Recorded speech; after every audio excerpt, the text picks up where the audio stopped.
screen, then we can start. Meanwhile, I was going to introduce myself, but Shyam has already done it for me. I've been working with the handloom weaving industry, looking into not just the specifics of certain pockets of handloom weaving, but also of the general principles.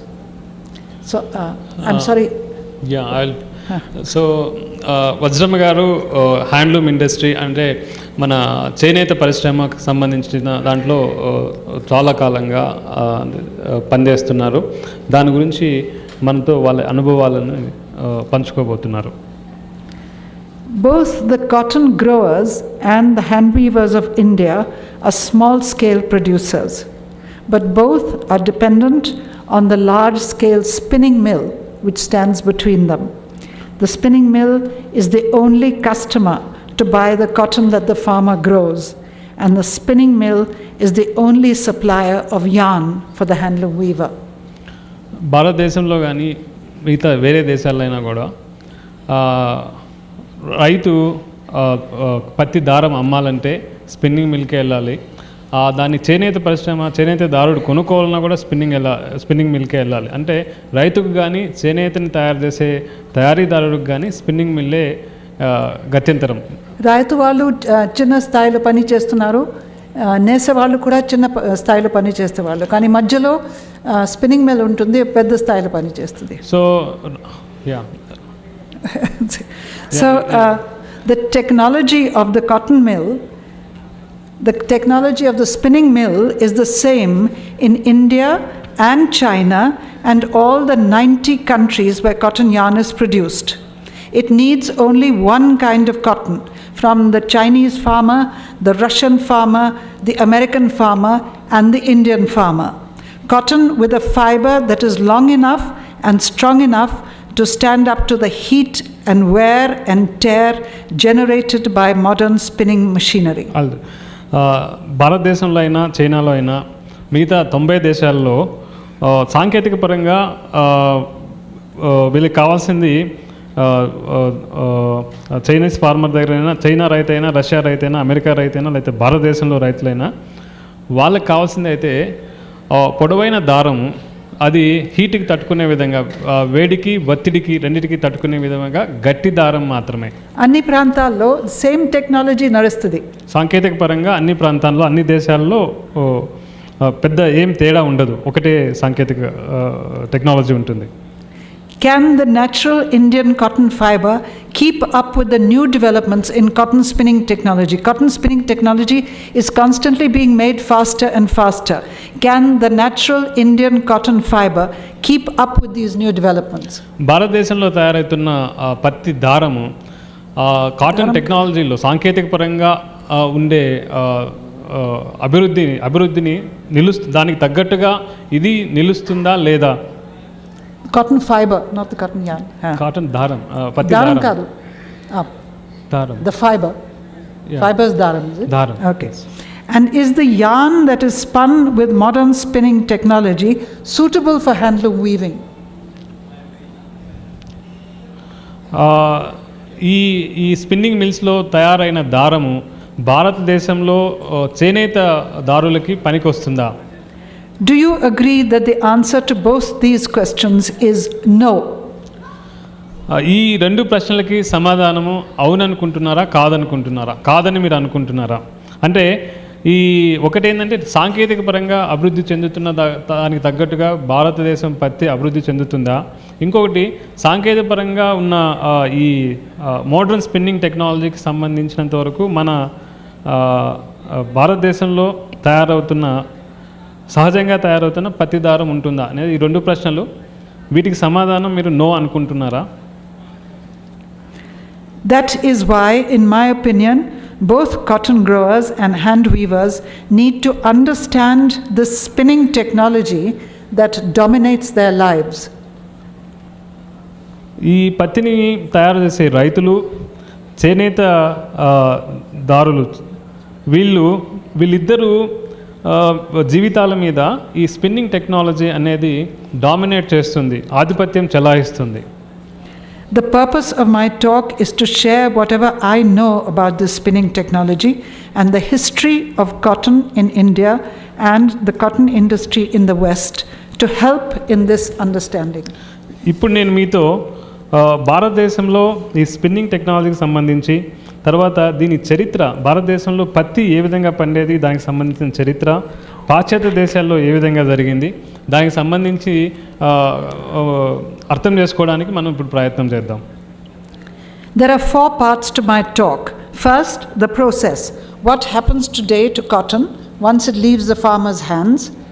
Secondly, what was the basic foundation that allowed cotton to be commercialized in the West? Third, how Indian cotton changed to become a raw material for the commercial textile industry of England. And fourth, the handloom industry of India, past and present. నా ప్రజెంటేషన్లో 4 భాగాలు ఉంటాయి. మొదట భారతదేశంలో ఒకసారి రైతుడు చేతిలోంచి పత్తి పొలంలోంచి బయటికి పోతే దానికి ఏం జరుగుతుంది. రెండవ భాగంలో ఈ పాశ్చాత్య దేశాలలో కాటను కమర్షియలైజ్ కావడానికి మూల ఆధారాలు ఏంటి, వాణిజ్యపరంగా విస్తరించడానికి మూల ఆధారాలు ఏంటి, తర్వాత దేశీ పత్తి పాశ్చాత్య దేశాలలో టెక్స్టైల్ ఇండస్ట్రీకి ఏ విధంగా ముడి పదార్థంగా మారింది, తర్వాత భారతదేశంలో చేనేత అనేది ఇంతకుముందు ఎలా ఉండేది, ఇప్పుడు ఎలా ఉంది. And finally, very briefly, about the Malka initiative. చివరిగా మల్కా ఇనిషియేటివ్ గురించి మాట్లాడుకుందాం. And so, first the process. First, the cotton, the seeds are removed. Seeds are 70% and the lint is 30%. And పత్తిలో దాదాపు 70% వరకు విత్తనాలు ఉంటాయి.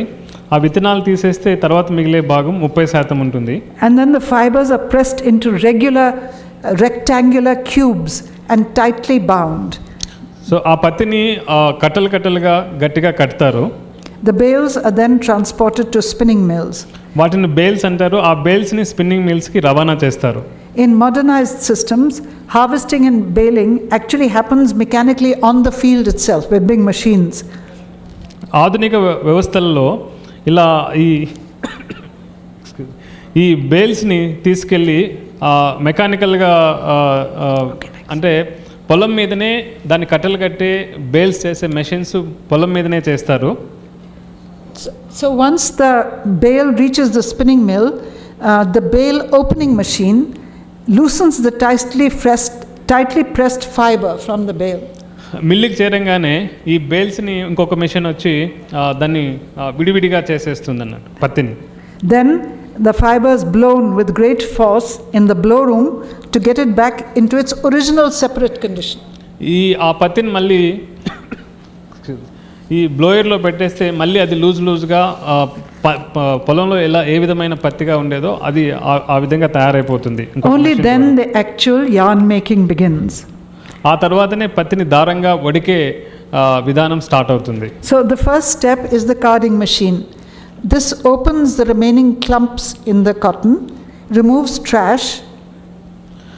ఇది ఈ carding, I will use carding machine. ఈ కార్డింగ్ మెషిన్లో ఇది ఓపెన్ చేసి క్లమ్స్ అంటే కట్టలు ఉండలుగా ఉన్న ఈ పత్తిని దాన్ని ఓపెన్ చేస్తుంది, అంటే పొడుగు దారాలుగా విడగొడుతుంది. Removes trash. దాంట్లో ఉండే చెత్తని కూడా తీసేస్తుంది. And that trash of course has got compacted into the fiber in the pressing process. The trash has already become closely compacted into the fiber. When you made the bale, when you pressed it, you also pressed the trash close into the fiber. So అది మా baling చేసేటప్పుడు ఎట్లా గట్టిగా ఒత్తుతుంది కాబట్టి ఆ చెత్త కూడా గట్టిగా పత్తిలోకి వెళ్ళిపోతుంది. Then the carded sliver moves it to the Drawframe. Here several carded sliver ropes are drawn together to blend all the fibers equally and to make the drawn sliver uniform. Again, difficult to follow. Sorry again. The carded sliver then goes to the Drawframe, next machine, next machine lo. Anni carded sliver Aru Enamidi carded sliver, Kalpi, they make it into one rope. I think you can do it because you are more understanding the process. Difficult to map for me. Okay. I'll try to follow it if it is shorter. Fine. So what happens in the draw frame is ఎక్కువ carded sliver తీసుకొని kalpestaru in order to make it uniform and lay the fibers straight parallelly.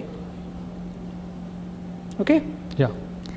The job of the next machine is the simplex or the flyer frame. This is the last stage before the yarn. So తర్వాత మెషిన్లోకి వెళ్ళినప్పుడు అది flyer frame ఉంటుంది. ఈ last స్టేజ్లో దీన్ని సన్నవి చేస్తుంది. Makes it thinner, makes the... It's difficult to follow, ma'am. And to add the first twist to it and to wind it on the bobbins that will be taken to the yarn spinning ring frame. The ring frame can have up to 1 lakh spindles. From here, the yarn exits the factory as a cone in a cone form for weaving factories. For hand weaving, there is an extra process. It needs to be wound into a hank. This is weaving on a machine. In India today, only 5%, 5% బట్ట మిల్స్లో weaving అవుతుంది, 75% power looms లో అవుతుంది, which are weaving machines which are kept in sheds or knitting machines. And here in these power loom sheds, there are no labor laws. So they are therefore free to exploit labor. And working conditions in power loom factories are extremely poor. As you may or may not know, there is a book by Professor Jan Bremen of Amsterdam University called Footloose Labor, and he documents the conditions of power loom labor in the power loom ghettos. They have to work for up to 36 hours at a time, standing at their looms. And for this is outside the labor laws of India, and they shall legal system బయట ఉంటాయి. I'm sorry, it's difficult to follow. Vasu garu, so I will hand it over to somebody is comfortable in translating. So మీకు అనువాదం అంటే అవసరమా? If everybody is comfortable in English, so we will just So, okay. Yeah, so Vasu garu. Telugu తప్ప అర్థం కాని వాళ్ళు ఎక్కువ మంది ఉంటే ఒక చేతులు లేపితే మనకు అర్థమవుతుంది. తెలుగు మాత్రమే కావాలనుకున్న వాళ్ళు ఉన్నారు కదా. సో అర్థమవుతుందా? మీకు అర్థమవుతుంది, వాళ్ళకు అందరూ వేరే వాళ్ళకు అర్థమవుతుందా? అంతే. ఎవరైనా అనువాదం చేసేవాళ్ళు ఉన్నారు ఇక్కడ? మీరు అర్థం చేయించండి. You please carry on. Yeah, okay. If there is any problem when it comes to the part of the history and all those things, I'll comment. Okay, I want to say things like, the power loom system, which produces 75% of the cloth in this country, is outside the labor laws of this country. It's a very important point. Okay. So,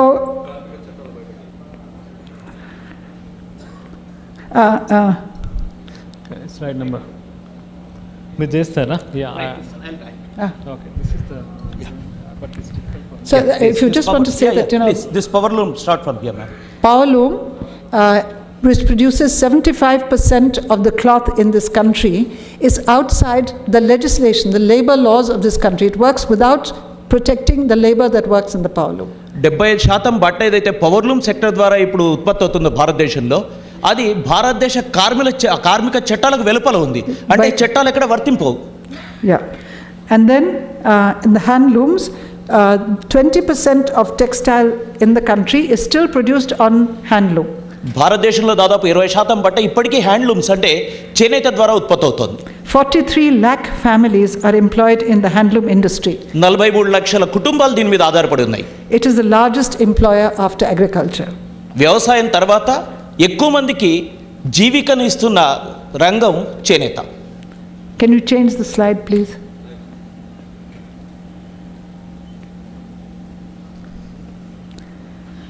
So there is a saying, to understand the present, you have to know the past. మనం వర్తమానం గురించి స్పష్టంగా అర్థం చేసుకోవాలంటే మనం చరిత్రను అధ్యయనం చేయాలి. అంటే చరిత్రను అర్థం చేసుకోవాల్సి ఉంటుంది. The industrial system of the West was grounded in the exploitation of labor, just like our powerloom cotton textile production today. పాశ్చాత్య దేశాల్లో వచ్చిన ఈ ఇండస్ట్రియల్ రెవల్యూషన్ అంటే పారిశ్రామిక విప్లవం అనేది లేబర్ని అంటే శ్రమ దోపిడీ మీద ఆధారపడి ఉన్న వ్యవస్థ. Industrial scale cotton production for the new industrial mills of England, to grow cotton for the new industrial textile mills of England, was grown with slave labor. ఇది ఇంగ్లాండ్ చరిత్ర గురించి చెప్తున్నారు మేడం. ఇంగ్లాండ్లో వచ్చిన పారిశ్రామిక విప్లవం ద్వారా వచ్చినప్పుడు ఏమైందంటే ఆ ఇంగ్లాండ్లో ఉత్పత్తి అవుతున్న బట్ట కోసం ఎంతైతే మనకు ఈ ఉత్పత్తి జరుగుతుందో అదంతా బానిసల మీద అంటే స్లేవ్ లేబర్ బానిసలైన వాళ్ళ శ్రమ దోపిడీ మీద ఆధారపడి జరిగింది. Cotton was grown and picked by African American slaves and the children of those slaves. పత్తి పండించే తోటల్లో ఉన్న వాళ్ళంతా అమెరికా నుంచి వచ్చిన బానిసలే, వాళ్ళ పిల్లలు. 95% of the country's African American population was enslaved in 1820. 95% మంది ఈ వర్కర్స్ ఉన్నారు, ఈ వీళ్ళంతా కూడా బానిస వ్యవస్థలో భాగంగానే పనిచేసి వాళ్ళని దోపిడీ చేశారు. Enormous profits were made by the few white slave owner cotton growers. కొంతమంది బానిస యజమానులు విపరీతమైన లాభాల్ని ఈ వ్యవస్థ ద్వారానే గడించారు.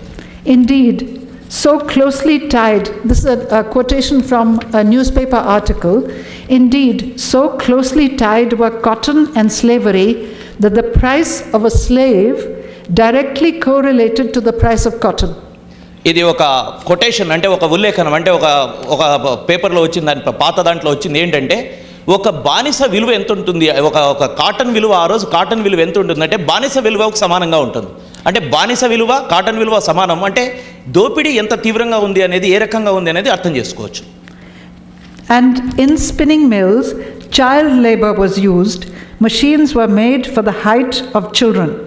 This system is the ancestor of the modern mechanized textile industry.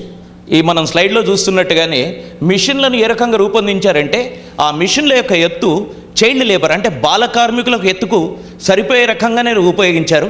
అదే ఈరోజు కూడా ఆధునిక యాంత్రిక వ్యవస్థకు కూడా మార్గదర్శకంగా ఉంది.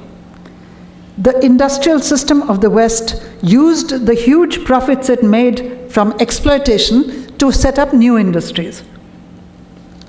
పాశ్చాత్య దేశాల్లో ఆ లాభాలు ఏదైతే గడిస్తున్నారో ఈ వ్యవస్థ ద్వారా దాన్ని మళ్ళీ కొత్త పరిశ్రమలు నెలకొల్పడానికి ఉపయోగించడం జరిగింది.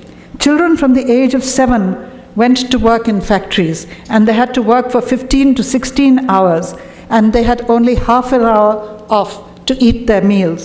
బాల కార్మికుల వయసు ఎంత అంటే దాదాపు 7 ఏళ్ల నుంచి 16 ఏళ్ల లోపు పిల్లలు దాదాపు 16 గంటల సేపు పనిచేస్తున్నారు. వాళ్లకు కేవలం అరగంట మాత్రమే విరామం ఇవ్వటం లేకపోతే తిండికి టైం ఇవ్వడం తప్ప మిగతా అంతా పనిచేస్తూనే ఉండాలి వాళ్ళు పరిశ్రమల్లో. But because they did not want to be dependent only on American cotton, the mills of England turned to India for their supplies of cotton fiber. ఇంతకుముందు మనం మేడం చెప్పినట్టు అమెరికా కాటన్ గురించి చెప్పారు. ఇప్పుడు కేవలం అమెరికాలో ఉత్పత్తి అయిన పత్తి మీద మాత్రమే ఆధారపడకుండా ఇక వేరే చోట కూడా కావాలి కాబట్టి దాని దృష్టి ఇండియా మీదకు మరలింది. Indian cotton had to supply English mills, but the machinery was designed for American cotton. ఇక్కడ భారతదేశం నుంచి కాటన్ ఇంగ్లాండ్కి పోతుంది, కానీ ఆ మిషన్లు ఏవైతే ఆ ఇంగ్లాండ్లో ఉన్నాయో ఆ ఇంగ్లాండ్లో ఉన్న మిషన్లు నూలు ఉత్పత్తికి ఏదైతే వాడుతున్నారో అది అమెరికన్ కాటన్ ఉపయోగించి ఉత్పత్తి చేయడానికి సరిపోయే రకంగా తయారైన మిషన్స్ అవి. Indian cotton had to be changed to suit the industrial machinery of the West.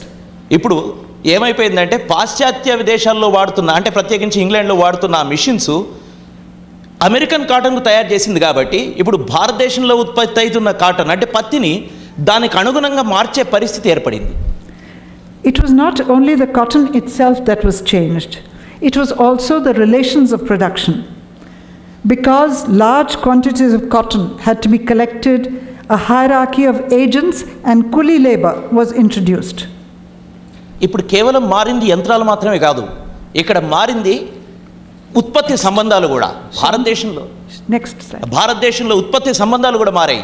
ఎందుకంటే ఇక్కడ కేవలం పండించడం ఒకటే కాకుండా ఒక పెద్ద వ్యవస్థ, ఒక దళారీ వ్యవస్థ ఏర్పడము, పత్తిని సేకరించడము, ఇదంతా జరిగే క్రమంలో కేవలం యంత్రాలే కాకుండా ఉత్పత్తి సంబంధాలు కూడా భారతదేశంలో మారుతూ వచ్చాయి. This replaced the relationships between cotton farmers and local markets and cotton weavers, which used to be there before. దీని ద్వారా ఏమైందంటే ఇంతకుముందు ఒక రకమైన వ్యవస్థ ఉండేది, కానీ దీంతో కాటన్ ఫార్మర్స్ అంటే పత్తి పండించే రైతులు, మార్కెట్, తర్వాత స్థానిక వ్యాపారులు, వీళ్ళ మధ్య ఉన్న సంబంధాలు కూడా గణనీయంగా మారిపోయినాయి. ఇంతకుముందు ఉన్న రకంగా లేదు. ఈ ఇంగ్లాండ్లో ఉత్పత్తి ఏదైతే ఈ ఇంగ్లాండ్లో పారిశ్రామికీకరణకు అనుబంధంగా ఇక్కడ కూడా ఉత్పత్తి సంబంధాలు మారిపోయాయని చెప్పడం దీని సారాంశం. So I'll just say a little bit about how the cotton itself, what was good cotton was judged. In the earlier days, good cotton was made, which was the cotton that made the best cloth. ఇప్పుడు మంచి పత్తి ఏదనే దాని నిర్వచనం కూడా మారిపోయింది. ఇంతకుముందు మంచి పత్తి అని దేననేవాళ్ళు, మంచి బట్టను నేయగలిగింది మంచి పత్తి అనేవాళ్ళు. And many different varieties of cotton grew in different parts of the country. ఈ దేశంలో విభిన్న ప్రాంతాల్లో, వేర్వేరు ప్రాంతాల్లో రకరకాల పత్తి పండించేవాళ్ళు అప్పుడు. But now all the cotton had to be the same kind, and manchi cotton, the good cotton, was judged by how well it suited the machine. ఇప్పుడు ఏమైపోయింది, ఇప్పుడు మంచి అనే నిర్వచనము ఆ యంత్రానికి సరిపడే నిర్వచనంగా మారిపోయింది. ఆ యంత్రానికి ఏదైతే సరిపోతుందో ఆ పత్తే మంచి పత్తిగా మారిపోయింది. అన్ని రకాల పత్తులు పోయి ఒకే రకమైన పత్తిని ఉత్పత్తి చేసే పరిస్థితికి చేరుకుంది.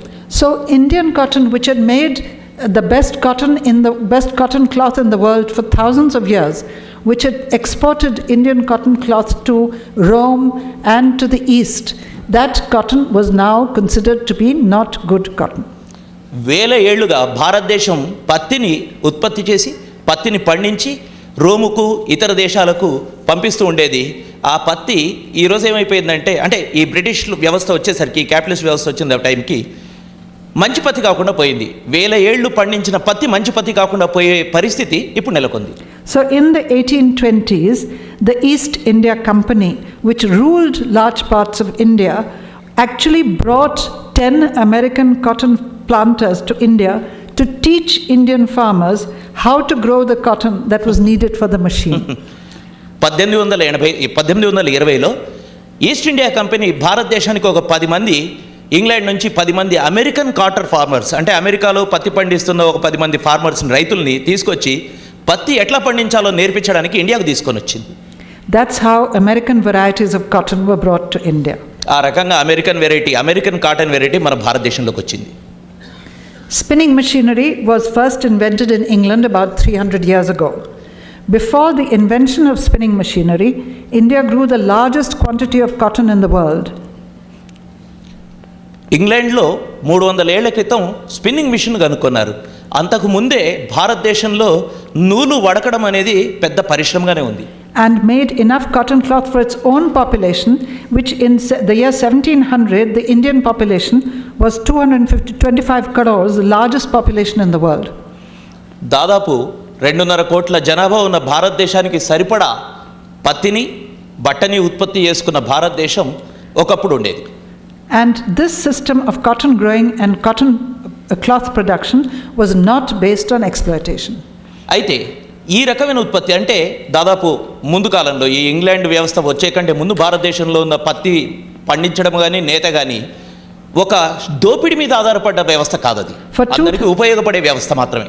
For 2000 years, Indian cotton farmers and cotton hand weavers clothed the world in Indian cotton cloth.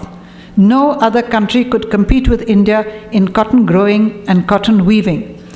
దాదాపు 2000 ఏళ్ల పాటు ప్రపంచంలో మరే దేశం కూడా భారతదేశంలో పత్తి పండించడంలో కానీ, బట్టలు నేసి మిగతా ప్రపంచ దేశాలకు అందించడంలో కానీ ఏ రోజు పోటీపడి లేకుండా ఉండేది. Cotton was grown, yarn was made, and cloth was woven all over the country.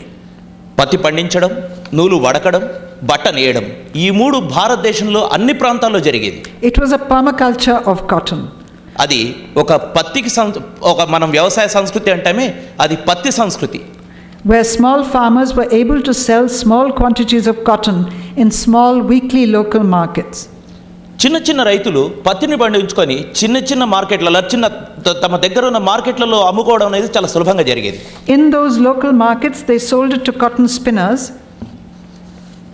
In those local markets, they sold it to cotton spinners who again sold their yarn in the same markets. Pakkana. పత్తి ఎక్కడైతే produce చేసిన తర్వాత పక్కన ఉన్న స్థానిక మార్కెట్లలో అమ్మడం, మళ్ళీ అమ్మిన తర్వాత నూలు వడికిన తర్వాత మళ్ళీ అదే నూలు అదే మార్కెట్లో రావడం జరిగేది. And even the cloth that was made locally was also sold in the local markets. ఈ నూలు మీద వచ్చిన తర్వాత మళ్ళీ చేనేత జరిగిన తర్వాత చేనేత ద్వారా తయారైన మన బట్ట మళ్ళీ అదే మార్కెట్లలో అమ్మకానికి కూడా వచ్చేది. So the people who wove the cloth could buy the yarn, the people who spun the yarn could buy the cotton, all in the local markets. ఇప్పుడు పత్తిని పండిస్తున్న వాళ్ళు, నూలు వడుకుతున్న వాళ్ళు, బట్టను ఉత్పత్తి చేస్తున్న వాళ్ళు, వీళ్ళంతా ఒకే మార్కెట్ తోటి అనుసంధానంలో ఉన్నారు. I have a paper here which I have a few copies which you can see of a local market in a place called Jamur Ghatta near Wardha. In the area that Professor Lakshman Satya studies. And in this local market, there are 1,424 stalls selling all kinds of different things, good and perfumes and vegetables and shoes.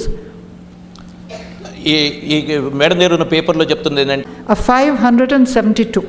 1400 చిల్లర మార్కెట్లలో దాదాపు 570 మార్కెట్లలో మా స్టాల్స్లో, అంటే ఒక వారాంతం సంత ఉంది, దాంట్లో దాదాపు 1500 అంగళ్ళు ఉంటే, దుకాణాలు ఉంటే, ఆ 1500లో దాదాపు 1400 చిల్లరలో 570 వరకు పత్తి కానీ బట్ట కానీ నూలు కానీ అమ్ముతున్నవే స్టాల్స్ ఉన్నాయి. This was the system that was destroyed by the colonial rulers.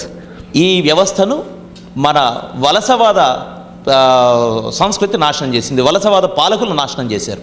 But they could not completely destroy the Indian hand weaving industry. కానీ వాళ్ళు పూర్తిగా భారతదేశంలో చేనేతను పూర్తిగా నాశనం చేయలేకపోయారు, సమూలంగా నాశనం చేయలేకపోయినారు. Hand weaving is a green technology. చేనేత అనేది it's a green technology. Hand weaving is a green technology. Hand weaving అంటే చేనేత అనేది గ్రీన్ టెక్నాలజీ, అంటే ప్రకృతితో సహజమైన ప్రక్రియ, సహజమైన టెక్నాలజీ, అంటే నైపుణ్యానికి, సహజమైన నైపుణ్యానికి సంబంధించిన విషయం. But it is still dependent on yarn from the spinning mills. అయితే అది స్పిన్నింగ్ మిల్స్ నుంచి నూలు రావడం దాని మీద ఆధారపడి ఉంది మళ్ళీ అప్పటికి. And these big spinning mills are actually in deep financial debt. They survive only like a dying patient on life support with all the ventilator systems. They live on financial handouts from the banks. అయితే ఇంకొక వైపు madam చెప్తున్నది ఏంటంటే ఇది ఆర్థికాంశం. ఏంటి? Spinning mills. ఒకటేమో మన పత్తి అనేది స్పిన్నింగ్ మిల్స్ మీద ఆధారపడి ఉంది. అయితే స్పిన్నింగ్ మిల్స్ విషయానికి వచ్చేసరికి ఈ స్పిన్నింగ్ మిల్స్ చాలా ఆర్థిక సంక్షోభంలో, అప్పుల్లో కూరుకొని ఉన్నాయి. అంటే ఒక పేషెంట్ డెత్ బెడ్ మీద ఉన్నప్పుడు సపోర్ట్ సిస్టమ్స్తో, అంటే ఆక్సిజన్ పెట్టి ఎట్లా బతుకుతున్నారో ఆ పరిస్థితిలో ఉన్నాయి. We need to recreate the cotton industry permaculture, a combination of small processes where no stage of the process can dominate the others. అయితే మనము ఈ పత్తి ఉత్పత్తిలో మనము పర్మాకల్చర్ను ప్రవేశపెట్టాల్సి ఉంది. ఎందుకంటే ఈ పద్ధతిలో ఎక్కడ కూడా ఏ విషయం బయట ఉన్న అంశాలు ఏవి కూడా పత్తి ఉత్పత్తిని ప్రభావితం చేయకుండా, దాన్ని డామినేట్ చేయకుండా ఉండేటటువంటి పర్మాకల్చర్ అంశాన్ని మనం ప్రవేశపెట్టాల్సిన అవసరం ఈరోజు ఉంది. So finally, I'd just like to tell you that this is what the organization that I work for, the Malka organizations, this is what we are trying to do. మల్కా అనే సంస్థ ఏం ప్రయత్నం చేస్తున్నదో ఈ దిశగా చెప్తున్నారు. And there is a Malka stall outside. Thank you very much.